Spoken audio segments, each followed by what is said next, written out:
बिस्मिल्लाहिर्रहमानिर्रहीम। रात के 12:35 हो रहे हैं। बहुत ही अफसोस का मकाम है और लानत का मकाम है उन तमाम ज़ख़ीरा अंदोज़ों के लिए जिन्होंने आज के जब कराची पे पाकिस्तान पे एक वक्त आया और कोरोना वायरस जैसी वबा के केसेस सामने आना शुरू हुए, तो ये डब्बा मास्क का, ये डब्बा पूरा कराची घुमाऊं तो ये 2 डब्बे मास्क के, जिसके अंदर ये मास्क जिसकी कीमत मुश्किल से 10 रुपए नहीं थी, आज ये मास्क कराची में 180 रुपए वाला डब्बा 1700 रुपए का बिक रहा है। कहाँ है इदारे, कहाँ है पुलिस, कहाँ है रेंजर्स, कहाँ है FIA? मारे ना छापे, उठाएं इन लोगों को जो इस वक्त बेगैरती कर रहे हैं। लोग घबरा रहे हैं, लोग टेंशन में परेशान हैं। कौन से जलील ज़ख़ीरा अंदोज हैं जिनको आज मुसीबत नजर नहीं आ रही, जो इस परेशानी में भी लोगों को तंग कर रहे हैं? पकड़े ना उन लोगों को। क्यों 180 वाला डब्बा 1700, 1800 और 2000 रुपए का मिल रहा है? 10 रुपए वाला मास्क क्यों खरीदे कोई 300 रुपए का? और मैं सिर्फ इतनी सी अपील करूंगा, कोई भी ऐसा दरिंदा शख्स है उस शख्स पे लानत भेजें और कोशिश करें, ढूंढें कोई अगर खुदा का नेक बंदा मिल जाए उससे खरीदें। और मैं एक बार फिर लानत भेजूंगा उन तमाम ज़ख़ीरा अंदोजों पे जो इस मुसीबत में भी पाकिस्तानियों को, कराची वालों को तंग कर रहे हैं और जलील कर रहे हैं। इस मास्क के लिए रुस्वा कर दिया लोगों को। और इदारों से फिर रिक्वेस्ट करूंगा, खुदा के लिए इनको पकड़ें, जेलों में डालें और ये पकड़ के आवाम को रोडों में बांटें। लोग ख्वार हो रहे हैं, कहीं भी नहीं मिल रहा। लोग पान की दुकानों पर जा रहे हैं कि एक मास्क दे दो खुदा के वास्ते।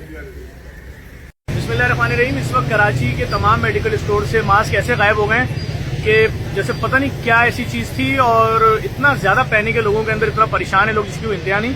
मैं इस वक्त फेडरल एरिया के सबसे बड़े मेडिकल स्टोर अहमद मेडिकल के बाहर खड़ा हुआ हूँ और हर दूसरा आदमी सिर्फ एक ही बात कर रहा है, आके मास्क कहाँ से। सवाल ही पैदा होता है, खुदा ना खास्ता अगर कोई भी हंगामी सूरत हाल थी और इस बात का पता था कि चारों तरफ जो भी ममालिक हैं पाकिस्तान के, सब में वबा पहुंच चुकी है, तो यहाँ के जो नर्सें थी, जो डॉक्टर्स थे, उनको क्या बताया गया था? जब कोई मरीज आएगा तो तुम अपनी ड्यूटियां छोड़ के भाग जाना, या ऐसी कोई खबर आए तो तुम अपने घरों की तरफ दौड़ना।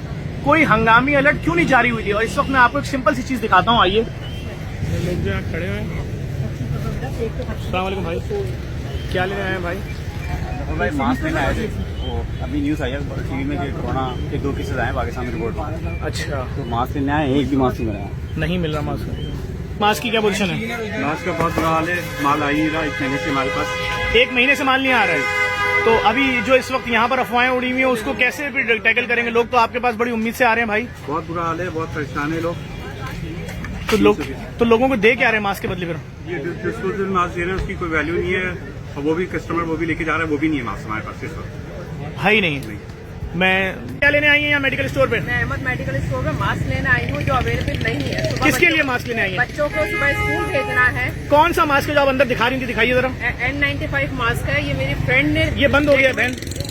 N95 मास्क है, मेरे डॉक्टर ने एग्रीमेंट किया है। ये 2200 रुपए का एक मास्क मिल रहा है, लेकिन ये भी अवेलेबल नहीं है। ये 2200 रुपए का मिल रहा है और ये भी दुकानों पे अवेलेबल नहीं है, और सुबह बच्चों को स्कूल भेजना है। इस वक्त मैं मौजूद हूँ अहमद मेडिकल पे, जो फेडरल एरिया का सबसे बड़ा मेडिकल स्टोर है। इनके पास मास्क नहीं तो किसके पास होगा? तो मैं इस वक्त फौरी अपील करूंगा हुकूमत से कि एक तो देखें कि आया जो खबरें हैं वो कोई अफवाह है, कोई साजिश है, और अगर सच्चाई है इसमें कि कोरोना का कोई भी एक आध पेशेंट में नजर आया है कहीं भी, तो खुदा के वास्ते आवाम का तो ख्याल करें, कोई अलर्ट तो जारी करें, कोई एहतियाती तदाबीर तो जारी करें, कोई हिफाजती तदाबीर तो जारी करें। वो अस्पताल तो आवाम को बताएं कि किसी हंगामी सूरत हाल में जाना कहाँ है।